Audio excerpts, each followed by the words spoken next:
Hello and welcome, everybody. My name is Tom Lelio. I'm your ultimate jet guide. And on this channel, we pull back the curtain on private aviation to help you buy or sell a private jet with no experience necessary to get started. Today's episode, we're pulling back the curtain on the private jet broker code. Keep to the code.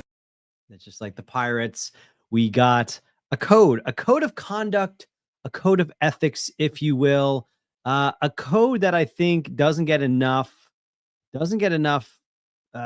exposure. You know, people don't talk about it a lot.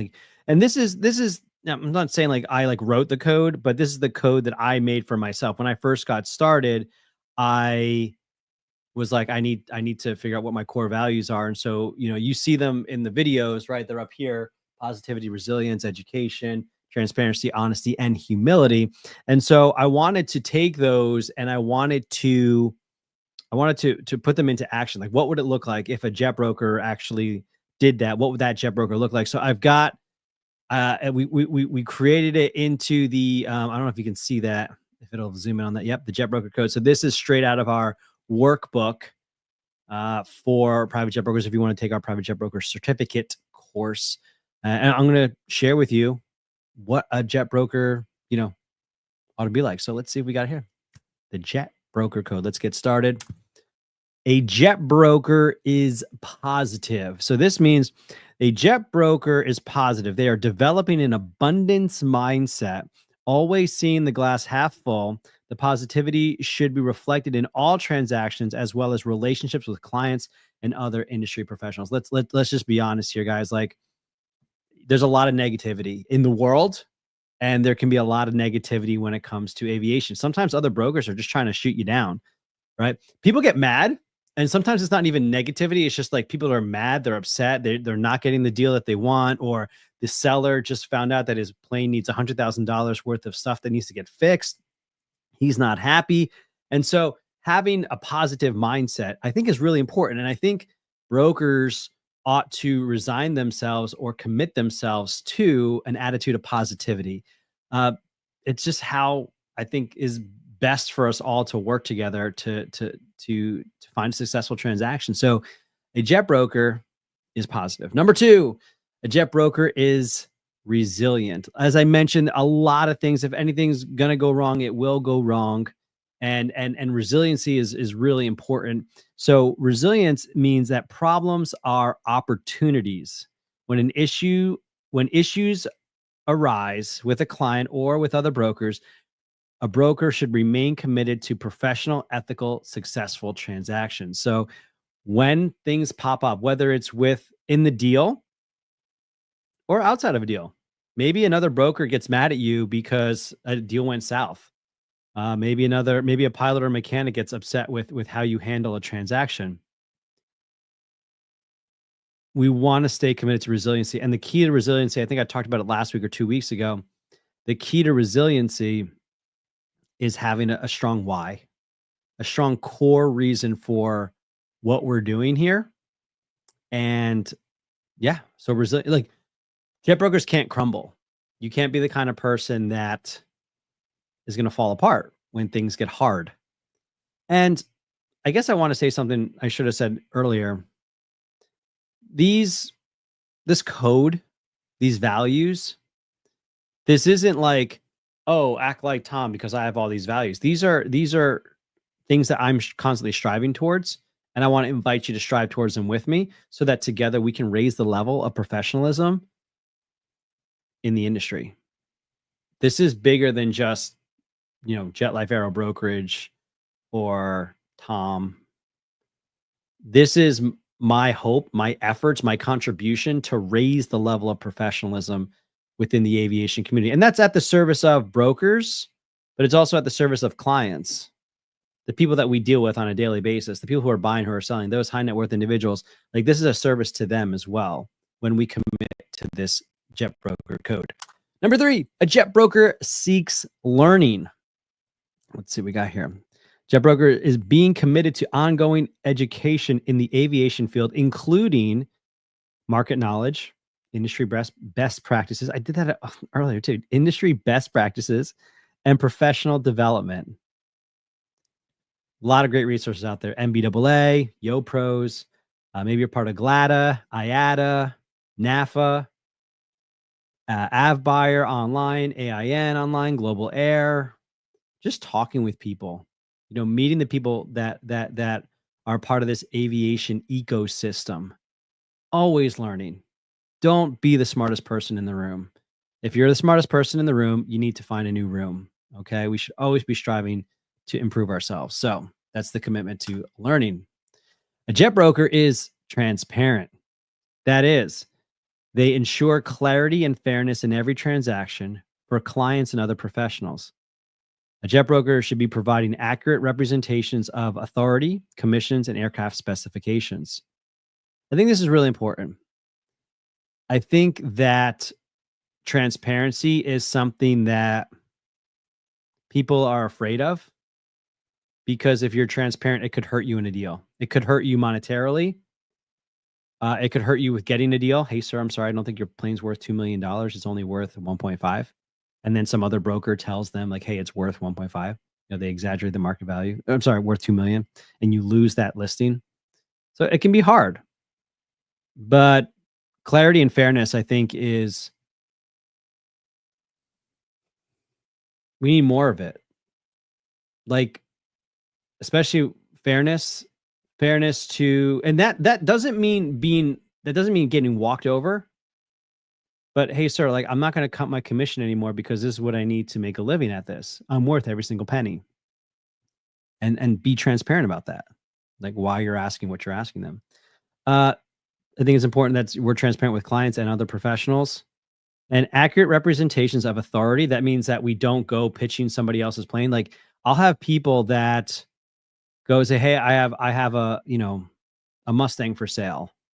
Actually, I had somebody pitch me a Mustang, and it was one of our brokers. It's like, you don't have this for sale. This is somebody else's listing. So don't present yourself that you have the authority to sell this thing. You don't. Or they'll say, hey, I got a buyer. Okay. Do you have a written agreement? Well, no. Okay, well, then you don't have authority to talk on behalf of this person. So don't misrepresent that. Be transparent. Be like, listen, I have a guy. He hasn't signed a contract. But I know him through X, Y, and Z, and I would like to find him a plane. Do you have anything available? Great, we can talk. Commissions, of course, and aircraft specifications. So we don't hide things. If we know there's something going on with an aircraft, it's not like we're like, oh, hope they don't find out. No, we're transparent. Even, and this goes into the next one, honesty. We're transparent, even if it's not in our best interest. So honesty means representing your authority again, and your aircraft accurately and truthfully, providing competent and timely communication to clients and colleagues while avoiding exaggeration, misrepresentation, or concealment of facts/commissions. Yeah, I'm very upfront with commissions. I always want to talk. What's one of the first things I talk to when I talk to somebody? It's like, how's everybody getting paid? Are you taking care of? Are you taking care of? Are you taking? Great. Okay, we're all taking care of. Now we can move forward. Instead of, I had one deal once where the pilot called me up the day of closing. Okay, where's my cut? Like, wait, what are you talking about? Like, yeah, you helped us out a lot, but you never once asked for money. Like, how am I supposed to just throw this in there? Like, half my commission was almost taken away. So I think honesty is important. Honesty to the best of your knowledge. And again, honesty, even if it doesn't serve you, it's at the service of the client. And that goes into humility. A jet broker is humble. We put service ahead of sales. We treat all parties with fairness and deference, approaching every transaction with humility, prioritizing professionalism. Actually, I changed this. Prioritizing people, relationships, professionalism, and ethical standards over self-interest. Again, this doesn't mean that you become a doormat. Okay, I have to tell people often, like, don't confuse my agreeability with weakness. Okay, I believe in deference, and I had to look it up because I heard it today, and it means submission out of respect. I'm okay submitting because I believe submission means to be put under someone's mission. So if the mission is to go buy a jet and I'm not the one buying it, it's my client. Well, I'm under their mission. I submit to the client, and I show them respect. That's humility. The other thing with humility is, I was listening to my podcast today, and somebody mentioned that because of humility, we don't have to worry about what other people think. Like if I'm humble and I think I'm not the greatest, well, when someone comes out of nowhere and says, "Hey, Tom, you're not the greatest," it's like, yeah, I know. I can do better, and I strive to do better. So it also gives you a bulletproof, disposition. If I know I'm just starting out and when I call somebody, it's annoying to them. Then when they say, "Stop calling me, you're annoying," it's like, yeah, man, I know, I got to get better. And that encourages me to do better next time I call that person. I don't just waste their time. And that goes into taking responsibility. See, when I find out that I'm doing something wrong, I just don't be like, okay, screw that guy. I take responsibility. I need to be better. Taking responsibility, as we have here in our workbook, is to assume responsibility for your actions.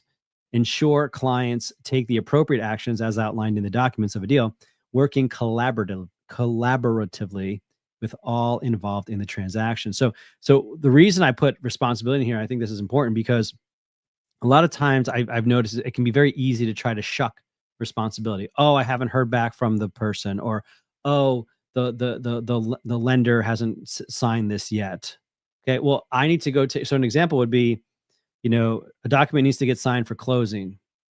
So I don't just put that on escrow. Like, okay, go get that document signed. Like, no, I put it on my checklist, and I either follow up with escrow or I go call that person that needs to sign it and say, hey, I need you to sign this. Because the escrow is busy doing other things. So I take responsibility to go get that.